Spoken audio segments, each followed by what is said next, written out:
नमस्कार, मैं संतोष प्रसाद। आप देख रहे हैं भारत न्यूज। एक ऐसी कोचिंग संस्था जहां से 20 में से 15 बच्चों का सिलेक्शन होना, ये बहुत बड़ी बात है।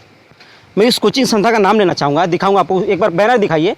Eklavya defence career academy Ghazipur, जो बिंद विकास फाउंडेशन ट्रस्ट के माध्यम से चलाया जा रहा है। एक ऐसी ये कोचिंग संस्था है जहाँ पे, हालांकि जब ये कोचिंग संस्था हुई थी यहाँ पे गाजीपुर में, तो लगभग 20-25 बच्चे ऐसे कुछ आए थे, और उसमें से 15 बच्चों का सिलेक्शन हो जाना एक बहुत ही अहम बात है। क्योंकि बड़े बड़े कोचिंग संस्था या फिर कोई भी अच्छे शहरों में आप जाएंगे तो देखेंगे तो कहीं भी अगर 4-5-6 बच्चों का सिलेक्शन हो जाते, चाहे भी ऑनलाइन प्लेटफॉर्म ले लें हम, ऑनलाइन, तो वाहवाही होने लगती है, बैनर लगते हैं, ये सच्चाई है। लेकिन गांव देहात, अपने जो छोटे स्तरों से आकर के एक गाजीपुर में एक ऐसा कोचिंग संस्था चलाना, इतने कोचिंगों के बीच, क्योंकि आप जानते हैं बखूबी कि गाजीपुर में कितनी कोचिंग संस्थाएं हैं, बड़ी बड़ी कोचिंग संस्थाएं हैं, अच्छी खासी, ऐसी बात नहीं है। लेकिन यह जो है एकलव्य डिफेंस कैरियर एकेडमी, जो मात्र 3 महीने में 15 बच्चों का सिलेक्शन करवाया, और हो सकता है आगे यह एक ऐसा कोचिंग संस्था बनेगा जो गाजीपुर में ही नहीं, पूरा अपना प्रदेश, उत्तर प्रदेश, देश सब में जाना जाएगा कि सबसे बड़ा यह एक कोचिंग संस्था बनेगा जो सिलेक्शन के मानने में। यहाँ पे जितने भी लोग उपस्थित हुए हैं उनसे कुछ बातें करेंगे, जानने की कोशिश करेंगे कि क्या यह मुमकिन है 3 महीने में सेलेक्ट। क्योंकि देखिए लोग अचंभित होंगे कि 3 महीने में ही कोई कोचिंग संस्था 15 बच्चों का सिलेक्शन करवाई। यह बहुत ही बड़ी बात है। मैं बार बार इसलिए कह रहा हूं, बड़ी बात इसलिए है क्योंकि ऐसा कभी शायद हुआ नहीं है कि 2-3 महीने में 15 बच्चों का सिलेक्शन करवा देना। आइए कुछ बातें करते हैं, थोड़ा सा परिचय अपने दे दीजिए। नमस्कार, मेरा नाम आशुतोष सान्याल है। अच्छा, यह कोचिंग संस्था जो एकलव्य डिफेंस एकेडमी है, जो 20 में से 15 बच्चे सिलेक्शन हुए, क्या इससे पहले कभी हो सकता था या फिर हुआ है कि 20 में से 15 बच्चे सिलेक्शन हो जाना, ऐसे कोई भी कोचिंग संस्था? देखिए, अभी अगर आप सिलेक्शन परसेंटेज की बात करेंगे तो बिहार में सुपर 30, जिसको सब लोग जानते हैं, ऐसी परंपरा सेट कर पाना अपने आप में बहुत कठिन काम है। लेकिन मनोज सर और यशवंत सर, इन लोगों की जी तोड़ मेहनत, बच्चों का उतना ही सहयोग और उनका परिश्रम निश्चित तौर पे सफलता का पैमाना गढ़ेगा। और भविष्य मुझे यही लगता है कि ये कोचिंग और ऊंचाइयों पे जाएगी,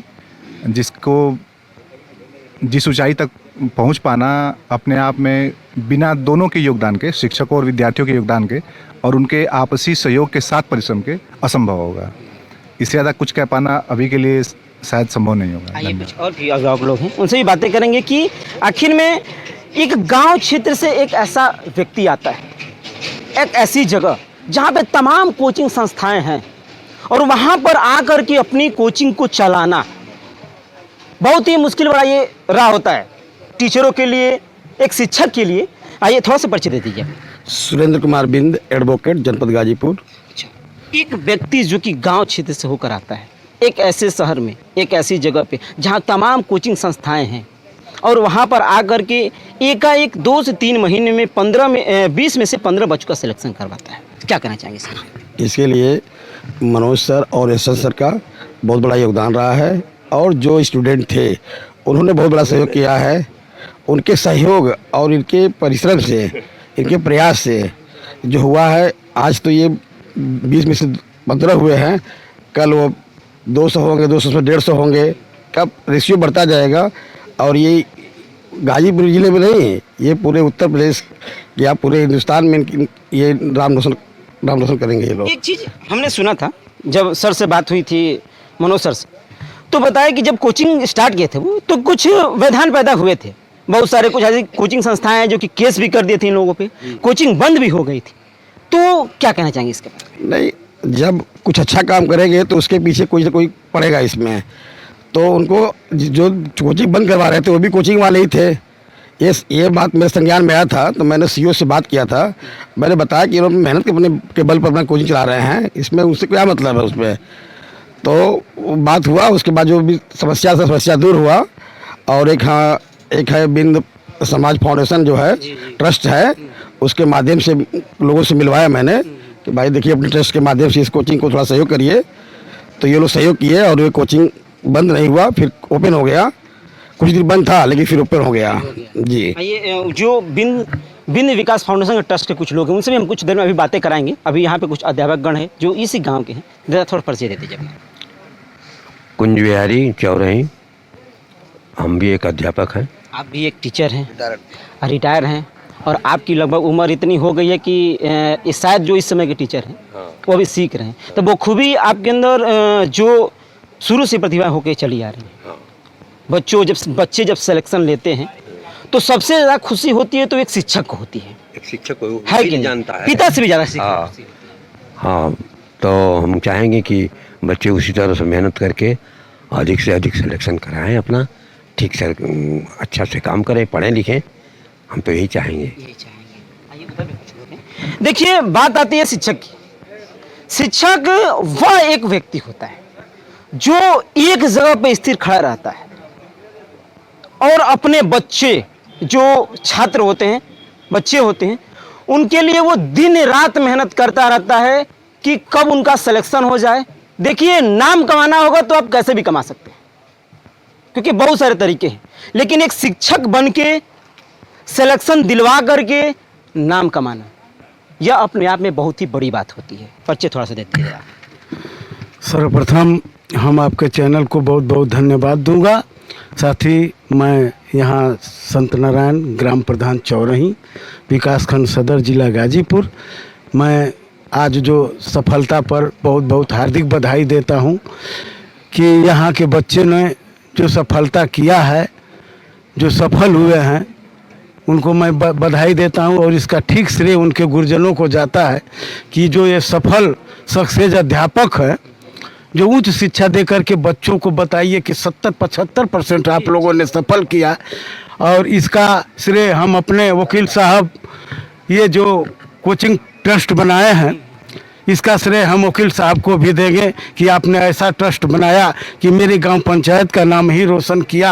आज पूर्वांचल का लग रहा है कि पूरे उत्तर प्रदेश में ऐसी किसी कोचिंग में अभी सफलता नहीं मिली है। इस हम सफलता के शिखर पर बैठने वाले ऐसे महान व्यक्तियों, गुरुजनों, मैं सबका इस गांव पंचायत की ओर से हार्दिक स्वागत, अभिनंदन, वंदन करते हुए हम आपके चैनल को बहुत बहुत धन्यवाद देंगे। जय हिंद, जय भारत। बात थोड़ा सा आपसे करना चाहेंगे। रमेश यादव, पूर्व प्रधान ग्राम पंचायत चौरही। आपके गांव में एक ऐसी कोचिंग संस्था खुली जो खुलते ही भाग्य जग गया, 20 में से 15 बच्चे का सिलेक्शन हो गया। देखिए, इसमें कहीं ना कहीं जो गुरुजन है, मनोज सर जो है और यशवंत सर जो हैं, इन लोगों का कठिन 24 घंटे का अथक प्रयास है और इनके प्रयास को हम बधाई देते हैं। इन्होंने लग करके इस पिछड़े गांव में, एक गांव में ये 20 से 25 लड़कों को इकट्ठा करके और अपने कठिन परिश्रम से इनको इतनी अच्छी शिक्षा दिया कि आज ये उन्होंने सफलता मिली है। और इस सफलता के लिए मैं उन गुरुजनों को निश्चित रूप से जितनी बधाई हम लोग दें इस गांव की तरफ से, वो कम है। और आगे मैं उम्मीद करता हूं कि सर जी लोग और अधिक मेहनत करेंगे कि इस पिछड़े गांव के अगल बगल तथा इस प्रदेश का तथा इस अन्य जिलों के लोगों, जो लड़के आकर के यहाँ पढ़ाई शिक्षा ग्रहण कर रहे हैं, वो और आगे बढ़ेंगे और निश्चित रूप से यह कोचिंग अपने आप में एक अच्छा स्थान स्थापित करेगी। बिंद विकास फाउंडेशन ट्रस्ट, जो वहाँ इस फाउंडेशन के भी कुछ यहाँ लोग आए हुए हैं, उनसे भी कुछ बातें करना चाहेंगे कि आखिर में वो क्या सोच करके, क्योंकि देखिए, जब बात कही गई कि जब इस कोचिंग संस्था पे कुछ व्यवधानें आई, कुछ मुसीबतें आई, तो बिंद फाउंडेशन के संपर्क किया गया। जैसे वकील सर ने हमें बताया कि नहीं, हमसे जब मुलाकात हुई थी तो हमने मुलाकात कराया बिंद फाउंडेशन से, फिर उन्होंने सहयोग किया, आगे बढ़ चढ़ के आए और इस कोचिंग का मेन नींव बने। क्योंकि देखिए, जब घर का नींव मजबूत होता है तभी कोई बिल्डिंगें बनती हैं। थोड़ा सा परिचय देती है। सर, धन्यवाद आपके चैनल को। पहले मैं राकेश कुमार बिंद, इस समय इस बिंद विकास फाउंडेशन ट्रस्ट का जिला प्रभारी हूँ। मैं इस बात से बहुत खुश हूँ कि मैं वीर डिफेंस कैरियर एकेडमी गाजीपुर में जो चल रही है, उसको हम अपनी संस्था से जोड़ने के योग्य हमारे मनोज सर और यशवंत सर समझे और उनकी समस्या खत्म हुई। इस वजह से हम लोग बहुत बहुत जब आपसे ये एकेडमी मिली उस समय क्योंकि ये जब सुनने में आया कि उन पे एफआईआर भी हुआ है, केस भी दर्ज हुआ है, तो आपने कैसा सोचा? क्योंकि क्या आप उस समय ये सोचे कि हमारी ये जाति का एकेडमी है या फिर ये बिंद समाज का एकेडमी है? नहीं सर, ऐसा कुछ नहीं, क्योंकि मैं पीजी कॉलेज से एमएससी होल्डर हूँ। मैं जैन भारती इंटर कॉलेज खनगीचक में पढ़ाता हूँ। एज ए टीचर हूँ, तो मैं टीचर की गरिमा को समझता हूँ और बच्चों की मेहनत को भी समझता हूँ। देखिए, देश में, प्रदेश में, ज़िले में बहुत सारे इन डायरेक्ट रूप से बहुत ही गलत प्रावधान चलते रहते हैं, लेकिन मैं शिक्षा को गलत नहीं मानता। वो किसी भी पर्पज से, मैं तो कह रहा हूँ कि अगर जॉब करने वाला भी व्यक्ति अगर शिक्षा दे रहा है तो मैं उसके साथ हूँ। हालांकि ये नियम नहीं है हमारे कानून व्यवस्था में कोई टीचर प्रोफेसर जो जॉब करता है वो कोचिंग संस्था चला है, लेकिन मैं इस बात को जानता था कि मनोज सर और Yashwant sir as a private मतलब टीचर हैं, तो हमारी संस्था उनके काम में और योग्य आई और बच्चों का भविष्य बना, और हो सकता है आगे भी बहुत सारे बच्चों का भविष्य बनेगा।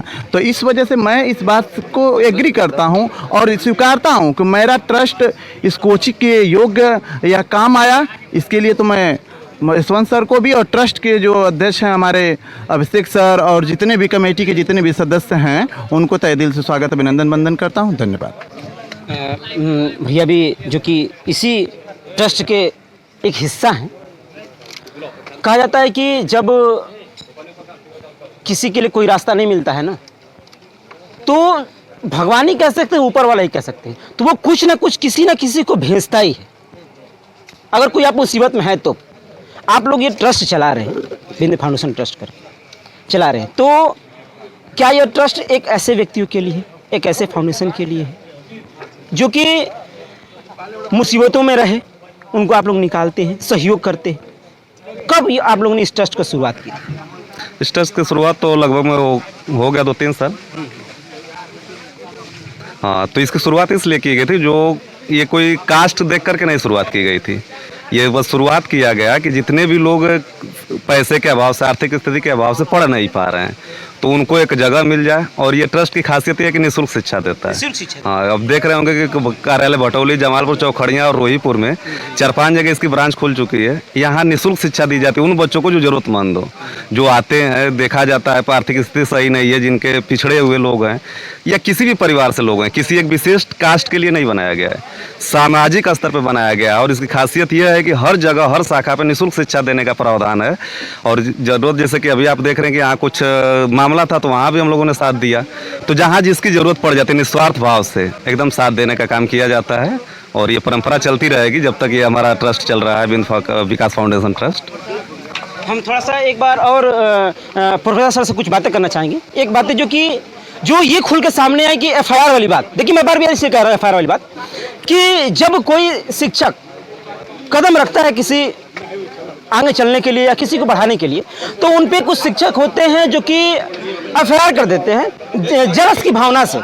हालांकि ये भी मैं सुना था कि जो मनोज सर थे और यशवंत सर थे, उन्होंने उन कोचिंग में, उस संस्था में पढ़ाया भी था, और जब वो संस्था बंद हुई तब जाकर इन पे एफआईआर हुआ। तो सर क्या कहना चाहेंगे, कोई भी कोचिंग संस्था होती है, अगर मान लीजिए एज आपके साथ कोई पढ़ा रहा है, कोई कोचिंग संस्था चला रहे हैं, आपकी कोचिंग बंद हो गई, तो क्या आप उस टीचर पे एफआईआर कर देंगे? देखिए, अगर शिक्षक धर्म की बात की जाए, शिक्षक जाति की बात की जाए, तो कोई भी शिक्षक इतना निरीह नहीं हो सकता, इतना घृणित नहीं हो सकता कि उसके खिलाफ एफआईआर कोई करे। जिन लोगों ने एफआईआर किया होगा वो शिक्षक तो नहीं रहे होंगे मेरे हिसाब से। मेरा मत ये है कि वो व्यापारी हो सकते हैं, व्यवसायी हो सकते हैं, कारोबारी हो सकते हैं, क्योंकि शिक्षक जाति इतनी मैं कुछ शब्दों का इस्तेमाल नहीं कर सकता, वो इतनी निरीह और दीनहीन काम नहीं कर सकती कि वो किसी ऐसे व्यक्ति के खिलाफ एफआईआर कर दे जो बच्चों के कल्याण के लिए। मुझे सुनने में आया था सर कि वो भी एकेडमी चलाते थे, लेकिन उनकी एकेडमी बंद हो गई। लेकिन अगर एज ए वो टीचर होते तो शायद टीचर का दर्द समझते, शिक्षक का दर्द समझते कि वो किस तरह से इस मुकाम तक आता है, अपने बच्चों के लिए जी जान मेहनत करता है। देखिए, एक एकेडमी चलाना और एक शिक्षक होना, दोनों में फ़र्क होता है।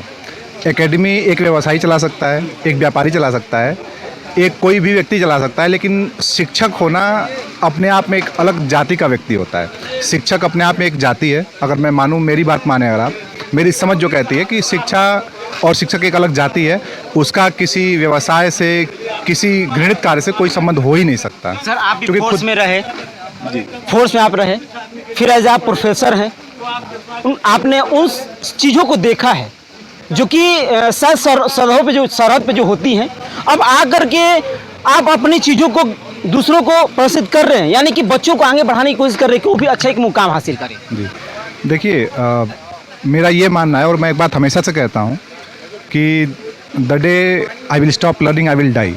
मतलब ये है इसका कि जिस दिन मैंने सीखना बंद कर दिया उस दिन मैं मर जाऊँगा। मरने का मतलब ये नहीं है कि मेरी आत्मा निकल जाएगी या मेरी सांसें रुक जाएंगी। मरने का ये मतलब होता है कि उस दिन से आप कुछ नया या अपने में कुछ नया नहीं कर सकते हैं, ठीक है। और कोई शिक्षक ऐसा ही होगा कि वो सीखता रहेगा और जिसमें सीखने की जिज्ञासा होगी वो किसी और को सिखाने से रोकने का प्रयास तो नहीं करेगा। धन्यवाद सर, बहुत अच्छा लगा आपसे बात करके। एज ए सर जो प्रोफेसर है, सर आप कहाँ से प्रोफेसर है, थोड़ा सा हम भूल गए। मैं बलिया में हूँ अभी, डिग्री कॉलेज है दुबाड़ में, उसमें मैं प्रोफेसर हूँ, इकोनॉमिक्स मेरा सब्जेक्ट। अच्छी बात है। आपने देखा जो कि Eklavya defence career academy Ghazipur, एक ऐसी संस्था, एक ऐसा कोचिंग जो 20 में से 15 बच्चों का सिलेक्शन करवाना, ये एक बहुत ही बड़ी बात है। विंध्य समाज फाउंडेशन विकास के द्वारा, विंध्य विकास फाउंडेशन के द्वारा, ट्रस्ट के द्वारा ये कोचिंग संस्था फिलहाल चलाई जा रही है, जो कि कुछ कारणों के द्वारा इस पे FIR भी हुए थे। अब जाके रजिस्ट्रेशन वगैरह सब कुछ सही है और चल भी रहा है। और आने वाले समय में यह एक ऐसी कोचिंग संस्था बनेगी, हर जगह पे नाम होगा। सब कहेंगे कि नहीं, एक ऐसी एक कोचिंग संस्था है जो एकलव्य, एक ऐसी कोचिंग संस्था है जो मात्र 2 से 3 महीने में सिलेक्शन करवाती है। कैमरामैन अमन के साथ भारत न्यूज, जय हिंद।